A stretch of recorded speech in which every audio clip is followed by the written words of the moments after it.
En la lección de esta semana vamos a estudiar acerca de pacto, de promesas y también de ley. Y hablando de pacto y también de promesas, probablemente uno de los símbolos más usados en algunos lugares es el anillo de compromiso. Cuando el día que aquel novio se acerca al altar para casarse con su novia amada, allí le declara amor incondicional y coloca el anillo en su dedo y le dice: yo a partir de este símbolo quiero decirte que te amaré y estaré contigo en las buenas, en las malas, en la prosperidad y en la pobreza, en fin.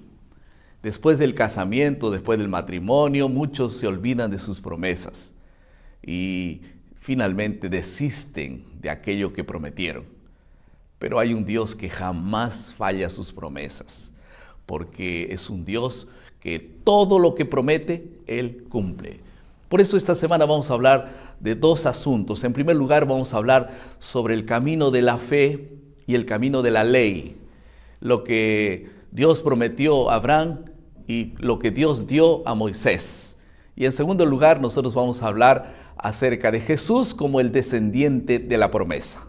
¿Todo bien? Estoy feliz de estar aquí en la sede de la Unión Uruguaya, donde estamos grabando este video. Vamos entonces a la primera parte. Vamos al primer asunto que destacaremos en esta semana: el camino de la ley y el camino de la fe. La promesa hecha a Abraham y la ley dada a Moisés. Un asunto importante que nosotros tenemos que considerar ahora es que la semana pasada estudiamos en Gálatas capítulo 3, versículo 10 al versículo 13, que Pablo destaca la supremacía de la fe encima de la ley. La pregunta es: ¿no fue el mismo Dios que hizo la promesa y el mismo Dios que dio la ley? Entonces, ¿por qué una es más importante que otra? No está queriendo decir esto Pablo. Lo que está diciendo Pablo es que la fe tiene una supremacía cuando hablamos para ser justificados, cuando hablamos de justificación. El único medio para ser justificado es la fe. Entonces es un primer asunto fundamental, porque la ley tiene su lugar.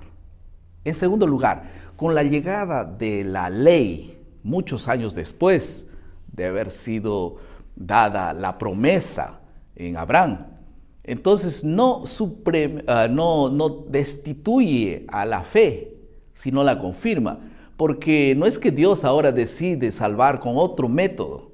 Él siempre mantendrá los principios fundamentales de las formas como Dios quiere que nosotros podamos alcanzar la justificación. Entonces ahora Dios apenas confirma, y la ley fue dada para que el ser humano conozca específicamente en qué estaba fallando, para poder entonces seguir siendo justificado con el único método que Dios definió desde el principio en la promesa a Abraham. Un tercer asunto interesante es que cuando Dios dio la promesa, aquí no hay una especie de promesas mutuas, donde uno promete y el otro también promete. En el caso del matrimonio, yo te prometo y tú me prometes también. No es así. En este caso hay como un testamento, como una herencia, donde uno solo promete y el otro apenas siquiera acepta o rechaza. Este es el concepto de la promesa de Dios. Porque si hubiesen promesas mutuas, nosotros tendríamos que también prometer. Y entonces allí no funcionaría el asunto. Esto de prometer sería: entonces si tú me das la salvación, yo voy a ser fiel a ti. No es así. Yo voy a darte la salvación y tú la aceptas y eres salvo. Y entonces la respuesta y la alegría de ser salvo es andar en los caminos de Dios, en la obediencia a los mandamientos del Señor. Y finalmente, un tercer asunto es que la fe no anula la ley. Y por eso que Pablo mismo en Romanos capítulo 3, versículo 31 dice que de manera ninguna, entonces antes la ley es confirmada. Entonces no tenemos nosotros descartamos la ley por la fe. La ley siempre tendrá que ser guardada y la única forma de ser salvos es a través de la fe. Por eso Elena de White termina diciendo que la fe verdadera conduce a una obediencia. Y el mismo Pablo en Efesios dice, para buenas obras y no para ser salvos, sino como resultado de la salvación con Cristo y por la gracia y por la fe, nosotros caminamos en las buenas obras. Vamos al segundo asunto ahora de la lección de esta semana. En segundo lugar hablaremos de Cristo el descendiente.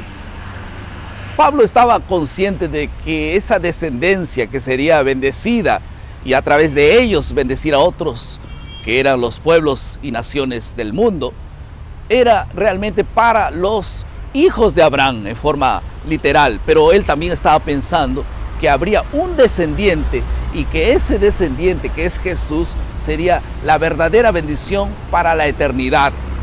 Entonces, Génesis capítulo 3, versículo 15 dice, pondré enemistad entre ti y la mujer, entre tu descendencia y su descendiente. Y entonces este te herirá en la cabeza. ¿Quién es este que hiere a la serpiente en la cabeza? Es Jesús. Entonces ahora nosotros sabemos que en cuanto la mente de ellos estaba apenas cerrada para que todo aquel que es judío sea bendecido y a través de ese pueblo bendecir a otros, Jesús amplía, porque en Jesús son benditas todas las familias de la tierra. Entonces no hay necesidad apenas de circuncidarse para poder ser parte de ese pueblo, sino tener fe para ser parte del pueblo de los redimidos que Dios quería rescatar.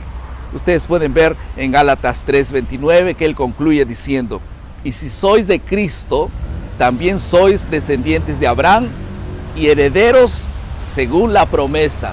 La herencia no es por ser descendiente de Abraham, sino por tener fe en Jesús. Y lo que califica para pertenecer a Jesús, entonces no es la circuncisión, y sí la fe. Solo una aplicación al final de esta lección. Dios renueva su promesa a cada uno de nosotros. Él no ha cambiado, Él es el mismo.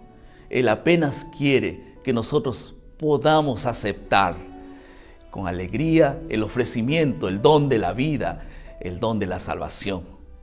¿Dónde estás?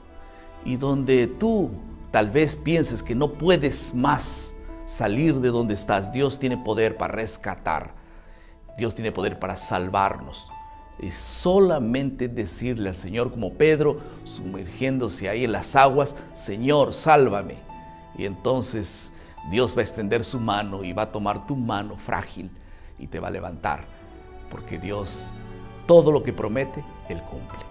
Y quiero terminar con una aplicación, o tal vez con una tarea para nuestra casa. Ustedes saben que la fe nosotros tenemos por leer la palabra de Dios, dice la Biblia. Y sin fe es imposible agradar a Dios. Tú quieres agradar a Dios, entonces levántate y levanta tu mano a Dios. Es simplemente esto. Y cree que Dios puede rescatarte, puede salvarte.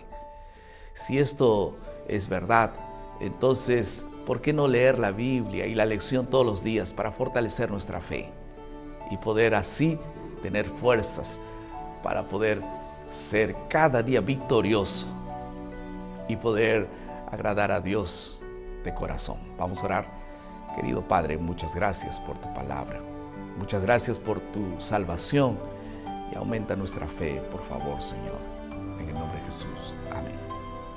Muchas gracias por estar con nosotros. Felices de haber transmitido de aquí, del Salón de Cultos de la Unión Uruguaya. Que Dios los bendiga. Recuerden nuestro lema, maná, cada día, cada uno, cada mañana es alimento para la vida. Que Dios te bendiga.